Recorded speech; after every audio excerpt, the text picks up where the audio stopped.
Allison, the veteran loyalist Winston Winkie Rea has died this week. So we're going to have a little chat about him, who he is, a bit of his background, and the fact he was actually facing charges. Yeah, unusually so, because the legacy of Northern Ireland's troubles is something that is completely unresolved, and there are very few convictions. Sorry, currently in train at this point in time, there are very few people going through the courts. He was actually one of them, although his case had been postponed in 2021 due to it was due to COVID originally, and then due to some legal arguments that were being made.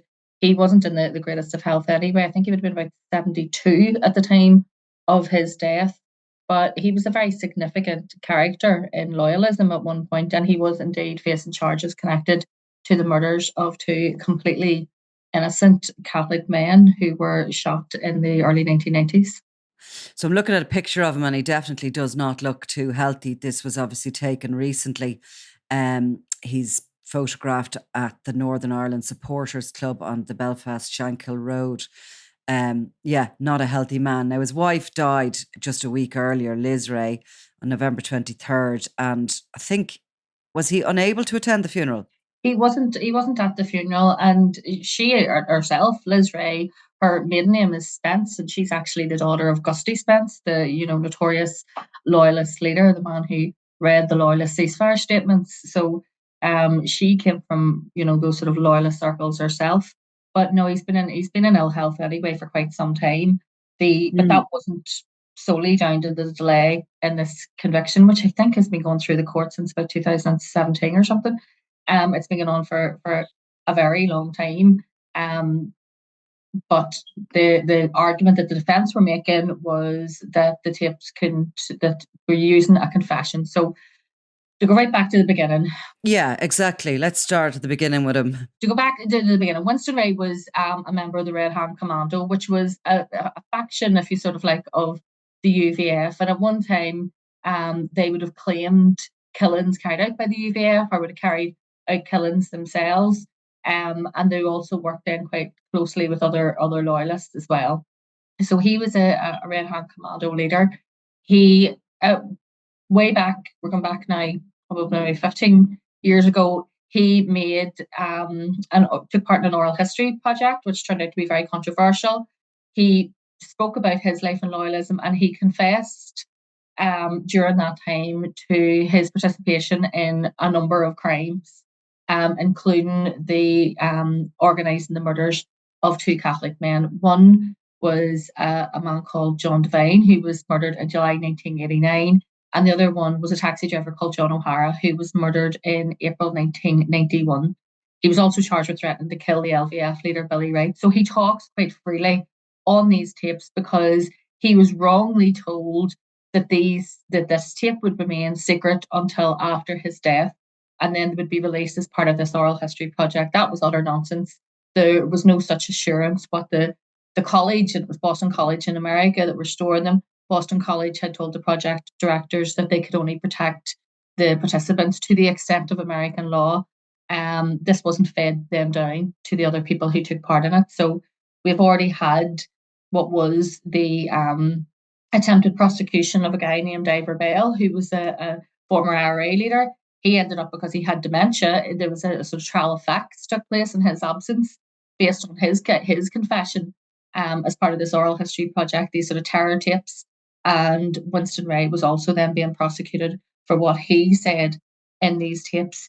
The defense argument was, well, look, if he thought he was making these things and they would never be heard, they shouldn't be admissible in evidence. And also during the trial of Ivor Bell, portions of his tape were played, and they were unable to rely on them because the interviewer was asking very leading questions, questions that were at times longer than the answers, and they were leading and directed, and clearly trying to sort of sway the person being interviewed in a certain direction.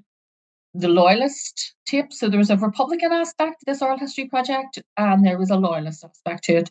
The Loyalist aspect to it, there was a different interviewer. So the argument in the prosecution was, like, this was done under different circumstances. These tapes should be allowed. And in these tapes, he confessed to helping plot to organise the deaths, the murders of these two men, which were just horrific. One was a a guy worked in a coal yard, as a coal man, he delivered coal. He was shot dead in front of his teenage son while he was sitting watching a football match. And the other one, who was John O'Hara's taxi driver, he was lured through a bogus call. So there was a call to the depot, booked a taxi, he drove along, and so it was completely random. It was whoever showed up was going to get killed, and he was shot. And all of this, including lots of other really explosive information, is on Winston Rea's sort of terror tape confession. And those tapes, like, what sort of people agreed to do those interviews? Because, I mean, I'm just trying to think how I would ever convince somebody to tell me all their secrets like that, or those kind of, yourself, you speak to criminals and they always have this kind of problem that they don't want to incriminate themselves, and it's always a bit difficult. So, like, what sort of people and why did they get involved in that? Were they actually genuinely hoping to leave a legacy, or were they people who were tended to be boastful? They were completely misled. They were told that the tapes, that there was an amnesty for these tapes and that they wouldn't be allowed to be released till after their death. Famously, Dolores Price made one of these tapes. They were just completely told, and then the project organisers then were shown during the case to get access to the tapes that they were well aware that they could only be protected. They actually had different contracts than the people who they asked to participate in it had.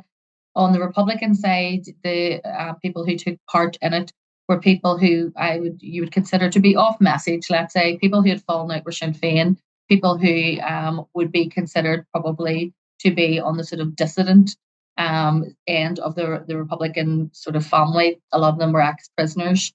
And a lot of those tapes concentrated on very specific events that were obviously of interest to the interviewer.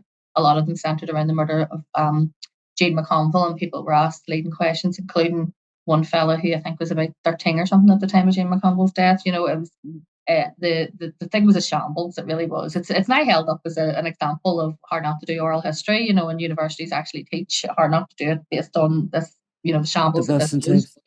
The Loyalist tapes were different. They were done by a different interviewer, but again, on the same way, they were told that they had amnesty. But this is interesting, because this is what I was told, was that because the people who took part in the Republican part of it were off message, they didn't have to ask anyone for permission in order to do these tapes. So say if you were a member of the IRA and you wanted to do an interview of some sort with an academic, you would then have to ask permission from the leadership of your organisation, and they would either say yes or no. In this case, these people had all fallen out, so they were all just, doing this in what they thought at the time was in good faith. But with most of the Loyalist tapes, and especially that was like all of the UDA and UVF tapes, when they had went, because I spoke to a UDA man who took part in it, and he asked his leadership, and they said, go ahead, talk if you want, do not incriminate anyone, and do not talk about anything that you haven't been convicted of already. So, they said to me when the police went looking for the tapes, they can have mine if they want, there's really nothing on it, because I just said, I only talked about events that had already been convicted of, or other things about how I get into loyalism or whatever.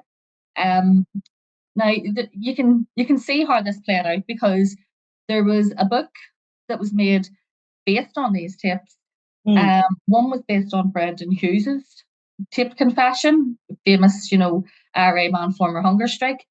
His was full of allegations and information about events that had happened during the Troubles, unsolved murders, all sorts of other things. And the other half of that book was David Irvine, so the famous leader of the PEP, former UVF prisoner. It's like night and day, because the David Irvine's one doesn't incriminate anyone. He just basically talks about himself and his childhood and stuff. So you can see that a lot of them had to ask then the permission. They were told not to incriminate anyone, and so they didn't. Winston Rea would have been the leader of the Red Hand Commando. We didn't really have anyone that he would have had to ask. And his tapes, which the Belfast Telegraph have now got sight of, are full of all sorts of allegations and quite remarkable things. So as I'm speaking to you, I'm sitting writing a story which will give information about how how he said the murder of John O'Hara came around. So if you look back, John O'Hara was murdered on the 17th of April 1991. At midnight that night, the UVF made, or the Combined Loyalist Military Command made a statement saying that they were going to call a temporary ceasefire. In the confession that Winston Rea makes, he says that a UDA guy who was part of the Combined Loyalist Military Command said, this statement's going to be made at midnight. this guy was not in favour of the ceasefire. He was not in favour of the peace process. So he says to Winston Rea, get out and do something, fucking kill somebody basically to try and derail this, to get to it before the midnight deadline. So this poor guy was basically killed in a rush to try and get somebody before the midnight deadline. And then also, obviously, it destabilised the peace talks that were going on in the background. So it served two purposes. And that was one of the things that would have come out had this court case been ahead. The court case hasn't been ahead. A lot of people, including, I'm assuming, the people who don't want to drag back up again what happened with these tapes, will be hoping that they died with Winston Rea, but we wouldn't be allowing that, So we have managed to get a hold of a lot of the transcripts of that. You've had sort of maybe perhaps you've had sight of some transcripts rather than hearing the interviews. So I believe we'll be able to get some of the oral interviews, but I have seen the transcript, so it's all been transcribed out and it's word for word, and it's quite explosive, some of the stuff. He also talks about target information that they were being given by the security forces during that time in the 80s to set people up, and how the information that we were given there. And there's lots of other stuff in it as well, which will, once we go through the whole lot, we'll be able to put in. So, this court case, I don't think this court case was ever going to go ahead. First of all, this man was in ill health. He was never going to make it to court. Second of all, there was so much legal arguments that were delaying the process. And then, more importantly, I suppose, the legacy legislation that is going to be passed, which is going to end all convictions, would have had a role in it as well, despite the fact that it was already ongoing. So the two families have been left after waiting all of this time, hoping they were going to get justice. We always say justice delayed is justice denied, and in this case, it really has been denied. But what we can do, as journalists, is we can make sure that the information that he told is put out into the public domain. So what would have been said in those court cases, that a lot of people will be hoping died with Winston Rea. I think that they should know that it definitely has not. So you're going to be running that in the Belfast Telegraph, I presume, over a couple of days, or, however long it stretches. Sounds like that's a massive scoop, and that'll be online as well on the beltel.com, isn't it? The Beltel. But what I wanted to ask you was, do you get any sense of the kind of person he was when he's talking, or when he's giving these interviews? Is he boastful about what he's done? Is he sort of proud of it, that he's leaving this legacy behind? He's completely unrepentant in terms of it. Now, some of the people that he names are people that he obviously later on, remember, Loyalism then fractured quite badly after the ceasefires, and there were several Loyalist feuds after the Good Friday Agreement as well. Winston Rea was, lived on in the Shankill, and after the feud, his house was one of the ones that was attacked. He moved then to County Down. I think he was living in Groomsport when he died. And you can tell there's bitterness that surrounds a lot of that. And in terms of the UVF-LVF split and what happened then with Billy Wright, and he talks about that. And so you can see there's a lot of bitterness. And this is where, like you and I have spoke about this before, it's almost like, although he didn't know it at the time when he was making these tapes, it is like that sort of assisting offenders, informant type thing where you increase the role of people you dislike in events. So there's a bit of that clearly going on, but completely unrepentant, was very proud of what he had done. And I also know people, who had spoken to him in his later years as he was approaching this court case, and they would have said the same thing. He was completely unrepentant about everything that had gone on, despite the fact that, and not that taking anyone's life is ever justified, but I repeat that these people, he did know, he didn't know one of the men, because through his work in the coal yard, and that's how he identified him as a Catholic and targeted him. But John O'Hara was again just two innocent working men out working for their families. John O'Hara, just a random taxi driver. I mean, there was no target in here. It wasn't even any suspicion that these people might have been in the IRA or anything. It was just they're Catholics, they're easy targets. They'll do. He just sounds like a man with a black heart, somebody. And how did he live out his life? Will he be celebrated as such? The funerals of these guys, what they did, is it celebrated anymore? Or he will have a huge funeral, I imagine, and I imagine it will have quite a few sort of senior Loyalist paramilitaries will definitely attend that funeral, and also I would assume it would have the trappings of loyalism, albeit the police are starting to keep a closer look at those type of funerals. But yeah, I would imagine that he will be buried as if, they bury these people as if they're soldiers, rather than just terrorists or paramilitaries, and that's the kind of, there's a lot of sort of militarized trappings to the funerals when they do take place. So yeah, he would be, I suppose, from the older ones that he would have been associated with. Many of them are gone already, but you would have a lot of those sort of senior figures there, and then quite a few of younger sort of loyalists who, have a sort of romanticized version of what went on during the Troubles, something that they never lived Mm. through, who look up to, people like Winston Rea. So yeah, I would imagine it'll be quite a spectacle. It's interesting in the week that's in it, you say that the police are going to sort of take a closer look at these, what goes on at these funerals. You saw what happened in Dublin this week. There was Yeah. Brandon Ledgwood was buried, and there was guys on motorbikes, speeding along the pavements, and like, remembering him in the church as a drug user and dealer, it's celebrating that. And then later at the afters, a big fight broke out and two people were hospitalized. I mean, extraordinary, but the police were there, but they do this very gently style of policing. It's probably not legal to speed along a pavement, a pedestrian pavement on a motorbike, and yet they sort of don't move in.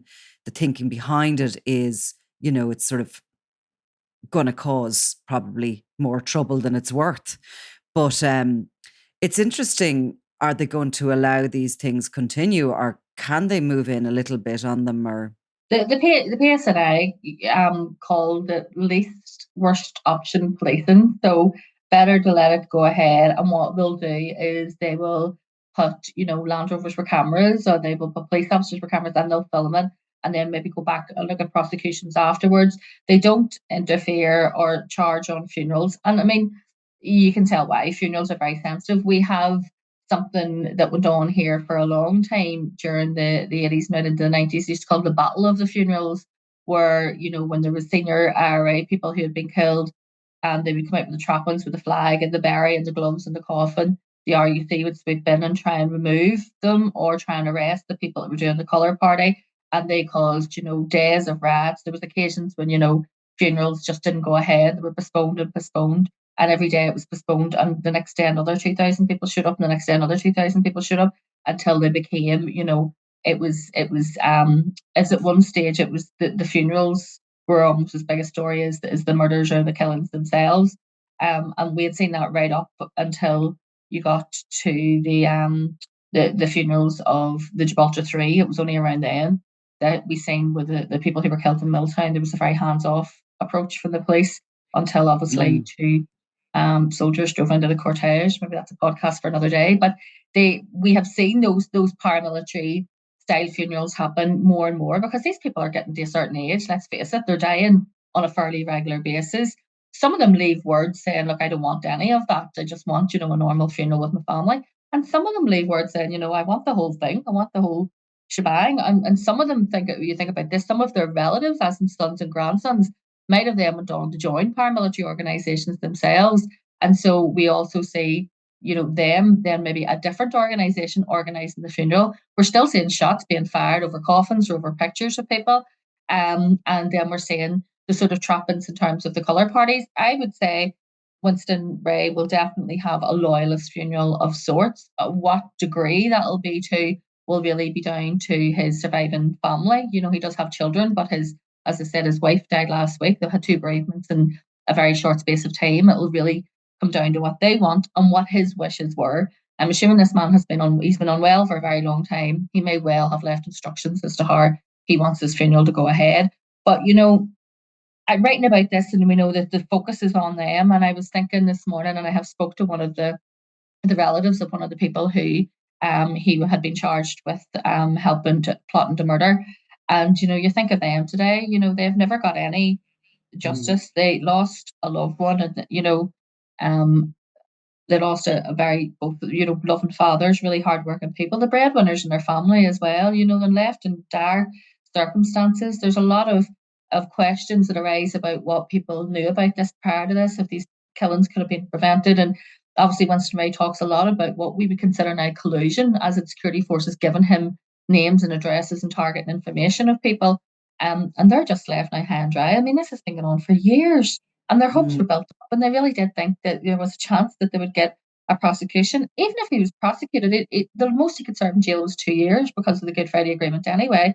But at least it would have got something, and they would have had their day in court and feel that their loved one was vindicated. A lot of this too is about clearing people's names, because after these killings, these groups would put out statements claiming that they'd killed the senior Republican, or they'd killed, in most cases, it was just complete random murders. So, a lot of them are trying to seek to have their loved one's name cleared by this process as well. So I genuinely feel for the Devine and O'Hara families to, hearing this news for them, it hits completely different than it does for the rest of us, because they had still, albeit the hope was fading as time went on, but they still had some hope that they were going to get their day in court and get justice for their father.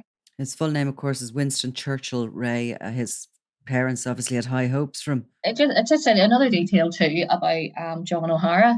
His wife, at the time of his murder, her husband, that was her second marriage. Her previous husband had been murdered by Loyalist paramilitaries as well in a sectarian attack, and she had, lost one husband as a really young woman, and then had tried to rebuild her life. Had met this lovely fella, had rebuilt a family, and he was murdered in a random sectarian attack as well.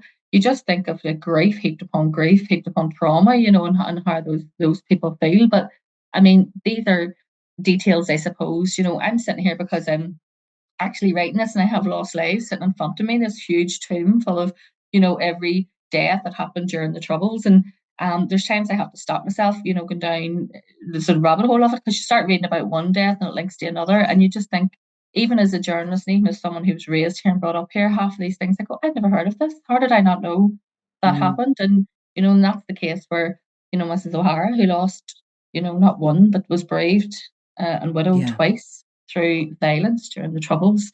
It's horrific, when you think about what they've been through. But Winston Rea, his own family will mourn him. I'm sure his friends will mourn him. But right now, I suppose, I think the focus, I suppose, on our sympathy should be on the families of his victims. Well, I look forward to reading those dispatches over the next week or so, and we maybe might even come back and revisit it when you get through them. It sounds really fascinating stuff. Was there any suggestion of, did he give any confessions of collusion? Or he did. He spoke about how the target and information that went on, and also the guy who was in the Combined Loyalist Military Command who told him, get something done before midnight, before the ceasefire announcement comes out. He then went on, there was accusations that he had been working for the intelligence agencies. At that time, he went on to become quite a close associate of Billy Wright. The UDA ended up expelling him and he left the country. I believe he's living in Coventry or somewhere now. He's a very old man. But there's all sorts of names in these and these tapes, and it'll be really interesting as we sort of work our way through them and see how that pans out. And you know what, maybe in them is, a step further towards the sort of proving of that sort of widespread collusion that went on, and maybe that is something that he has left, which he didn't necessarily mean to. I mean, that's it. As I said, there's plenty of people, we're hoping that this would go to the grave with him, but that's not going to be the case. The confession's there, he made it, and we get access to that, and we'll go through it line by line. Brilliant. Okay, Allison Morris, thank you very much. No bother. You've been listening to Crime World, a podcast from SundayWorld.com. Produced by Ian Mullaney and edited by me, Nicola Tallant. Research assistant is Claude Amini. If you like this show and love true crime, leave us a review. Or why not download the free SundayWorld.com app for lots more stories from Ireland and across the globe.